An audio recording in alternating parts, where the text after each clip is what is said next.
So I could have drove through France and Spain and Portugal and shitty ass England by myself.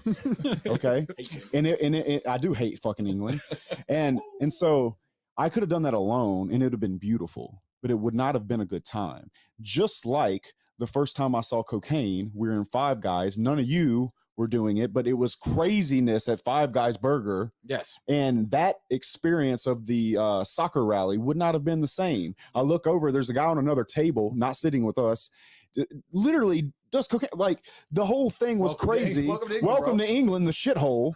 And it would have been crazy to see, but it would not have been as much fun without the camaraderie, the shit talking, the jokes, the making fun of each other. It's just not the same without each other. So we're going to cover some of the stories that have happened here. Now, the cop thing interrupted this. Everyone now knows what happened with the cop. So you were just about to say how you got that scar on your head. Why don't you tell our audience? So I have a conspiracy theory about the scar. Okay. We're in Spain. We trick Luke into coming to dinner. Luke's mad because he left the metaverse. Right? He's pissed. He gets super pissed. And he tries to like put his phone, turn it up so he can like watch and see if his shit's downloading. Mm-hmm. And then we turn it upside down and he's mad. And he's like, you told me we're just coming to dinner. And then we're like, booze, booze, booze. And then there's one person that didn't have booze that night in Spain. What did he have, Justin? I think he had water or he took the booze and walked away. But definitely what he had in his glass was a lemon. A lemon. So what happened next? I'm going down the stairs in Spain, and the next thing I know, boom, I slip, grab the rail, move forward, brick wall. I got to make a decision. Throw my elbow first, fucked it up, took a little on the head, but I think it was Luke. Yeah. So you're saying my cousin attempted to assassinate you because I made him leave the metaverse with a lemon. With a lemon. The lemon a lemon attack. All right, so it's a lemon attack. So now that they agree that I did set you up, I got jumped by a lemon in a staircase. We're gonna see if they believe Luke tried to assassinate you. Was it an assassinate? Was it Luke? He put a hit on me, bro. Yes or no? We're gonna ask the community because it sounds to me. I mean, personally, Luke is my family. He's Andrew's cousin. I like it very much, but it sounds suspect. Personally, I think he may have been responsible for that scar on your head, Justin, and it's lucky that you're so hard to kill that you survived this. So that's the next poll out. Was it a setup, yes or no?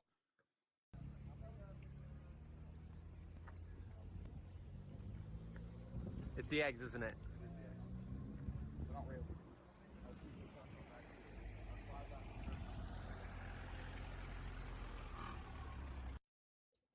Here we go. So yeah, it was a good time. And I mean, I was the one who was driving every day. I obviously had a hard time because every single day I was doing 10 hours driving. You guys were jumping in and out of that van. Yeah, you had wait. You had a hard time driving your car. These guys had to booze with me in the back of a V-Class some of these days. Look, Andrew, in my defense, I was perfectly willing to drive the entire way. But I was driving with Rory. People might be familiar with who Rory is. You might be. And after 2-3 days, I thought, you know what? I want to enjoy this scenery for a little bit. I'll let Rory drive the car. I would have told you not to do that, but you were in the back of the V-Class boozing. Of course. And then, lo and behold, he blows up the turbo on the Mercedes. Surprise. It's true. But a lot of cars didn't make it. But what's the word? Camaraderie. Camaraderie. Yeah. That made it fun. Tristan, can you read some of these super chats? Because we've got a bunch of them quickly. We have a lot of them. This is all going. Guys, I haven't forgotten. Don't think I've forgotten. Top G, Top Striker, Mr. Producer. We are saving Joe Exotic. We're getting his ass out of jail. But stop asking rubbish super chats. Anything about HU2 and the War Room we're going to cover later on in this show. First, we're going to get to the real entertainment value. So, this is a good question.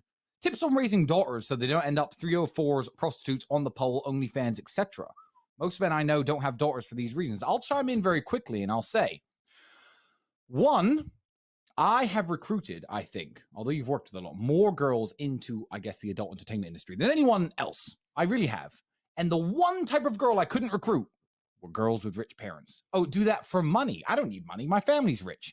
So when I see these broke boys on Twitter and on Instagram be like, oh, my daughter, I'm raising her right, and she's like 9 years old, but he like works some crappy job. He's a wagey. I'm like, she's going to get that Louis Vuitton purse one way or another. So you might want to level up your game and buy it for her, my G. The temptation is certainly there. If if they're not completely and utterly financially independent or financially secure. If they're completely financially secure, it's more difficult to try and move them into those kind of industries. I wouldn't say what we did was the same as moving them into something hardcore like It's not. porn, but if a girl has unlimited money, it's hard to make her do anything for money. So that's certainly one aspect of it. Now, Sterling, you know more about this than What do you think? Yeah, because actually, I'm actually very interested in this because same. I'm interested in Sterling's view, and I don't know if this is going to come back to haunt him in any way, but I'm going to ask him anyway. Why, and this is a genuine question, why does a girl do porn? I get why a dude would do it. Yeah. I don't understand why a female would do porn. Why? So they think there's a couple of different reasons that I've closer to the mic for me, Frank. Closer to the mic. There's a couple of different reasons I found, and one is I think it's a lot more lucrative than it actually is. Yes. Okay. Right. You guys obviously know that a webcam model or a girl who's doing OnlyFans who's not doing porn can make a ton of money. Yes. Right. So they think it's a lot more lucrative than it actually is. So that kind of seduces them into it. They think it's easy money. It's not that easy. There's a bit of professionalism required. Right. You have to work when you don't want to work.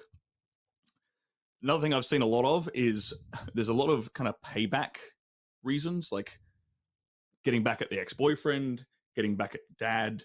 This kind of rebellion is getting back at the church, like be it Mormonism. In porn, there's so many Mormons and so many Catholics. It's ridiculous. Yeah. Getting back at that kind of upbringing. So to answer the question we were just asked, you think that being like a super strict father won't really help? You don't think? Because if they're rebelling against these kind of mechanisms, do you think that it's a bad thing to be really strict and say you must live this way, you must do this thing? You know what? I think it's fathers who are using the church as a crutch and they're not strong enough. The father himself isn't actually a strong father, setting a good, strong, masculine example. That's interesting. And he's using the framework of the church as a way of punishing her. Yeah, to compensate for his own weakness Exactly. as a father. Yeah. Right. And so she's rebelling against like the weakness, really. That's what she's going after. That's interesting. That's very interesting. Another super chat. You made a point previously saying that you can't be 5'8" and an alpha. I never said that, and I don't think anyone here has said that, because I'm going to give a quick shout out to a boy of mine in a second. I'm 5'9". What do you think shorter guys should attain to be? Obviously not betas. Now, we were speaking 10 minutes ago about a very good friend of ours. Shout out to my boy, Prince, my homeboy, who is a G. And he's what, 5'7"? Turbo G. Turbo G. We were literally discussing this an hour ago in our own private conversations. So, Justin, I know you're the second tallest here. You're the same height as Andrew. Yep.